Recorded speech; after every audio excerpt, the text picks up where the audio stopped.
அஸ்ஸலாமு அலைக்கும் வரஹ்மத்துல்லாஹி வபரகாத்துஹு. உங்கள் அனைவரின் மீதும் ஏக இறைவனின் சாந்தியும் சமாதானமும் உண்டாகட்டுமாக. சிந்தனைக்கு சில மணித்துளிகள். ஒரு ஊருக்கு புறப்படுவதற்கு நீங்கள் பஸ்ஸுக்கு காத்திருக்கிறீங்க. அந்த ஊர் பஸ்ஸு வந்துருச்சு. பஸ்ஸில் ஏறிட்டீங்க. அல்லது ஒரு ஊருக்கு போகிறதுக்காக வேண்டி ட்ரெயினில் ஏறிட்டீங்க. ஏறினதுக்கப்புறம் தெரியுது நீங்கள் மாறி பஸ்ஸை ஏறியிருக்கீங்க, ட்ரெயின் மாறி ஏறியிருக்கீங்க அப்படின்னு தெரியுது. இது பெரும்பாலும் நமக்கும் உங்களுக்கும் யாருக்காவது இந்த அனுபவம் ஏற்பட்டிருக்கலாம். ஒரு ஊர் போர்டை போட்டு அந்த ஊரில் இருந்து தான் வரும், நாம் அந்த ஊர் பஸ்ஸில் ஏறியிருப்போம். பெரும்பாலும் இன்றைக்கு கார் வைத்திருப்பவர்கள் கூகுள் மேப்பை பார்த்து பயணிப்பாங்க. அதுவும் பல வழிகளை காட்டி குழப்பி விட்டுரும். இப்போது அப்படி நம்ம மாறி ஏறிட்டால் நாம் என்ன செய்வோம்? பஸ்ஸாக இருந்தால் அடுத்த ஸ்டாப் எங்கே வருது அப்படின்னு இறங்கிடுவோம். ட்ரெயினாக இருந்தால் அடுத்த நிறுத்தம் எங்கே இருக்குது, இறங்குனா நமக்கு வசதி அப்படின்னு அதை கேட்டு வச்சு அதுக்கு தகுந்தார் மாதிரி நம்மளுடைய பயணத்தை அமைச்சிக்குவோம்.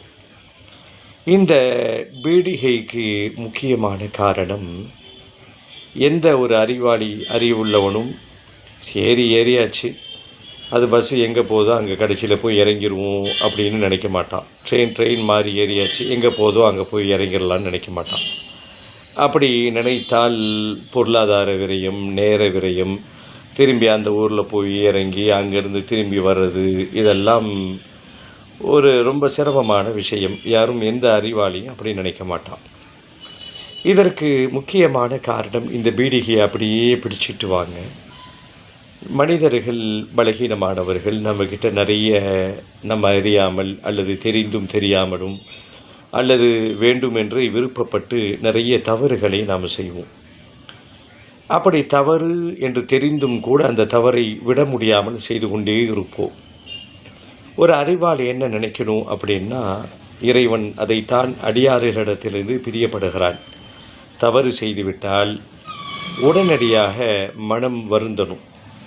இது யார் நடிப்பவர்களுக்கு வருந்த முடியாது. ஆஹா, ஒரு தவறு செஞ்சிட்டோமே, எவ்வளவோ கண்ட்ரோல் பண்ணணும்னு நினச்ச முடியலையே அப்படின்னு வருந்தி இறைவனிடத்திலே பிழை பொறுக்க தேடுபவர்கள் ஒரு நல்ல பாதையிலே அவர்கள் போய் கொண்டிருக்கிறார்கள். எந்த ஒரு ஆளுமே சரி தவறு செஞ்சாச்சு, இனிமேல் அந்த தவறுலேயே இருப்போம் அப்படின்னு இருப்பவர்கள் எப்படி பாதை மாறி ஏறிய பஸ்ஸில் கடைசியில் பயணம் செய்வது முட்டாள்தனமோ, அதே போல் தவறு செஞ்சிட்டிங்களா, உடனடியாக அதிலேருந்து மீண்டு வருவதற்கான ஆயத்த வேலைகளை செய்யணும். தௌபா செய்வதிலிருந்து, எந்த சூழலில் நீங்கள் தவறு செய்தீர்களோ அதை மாற்றுகின்ற நிலையிலிருந்து நம் நிலையை மாற்றிக்கொள்ள வேண்டும்.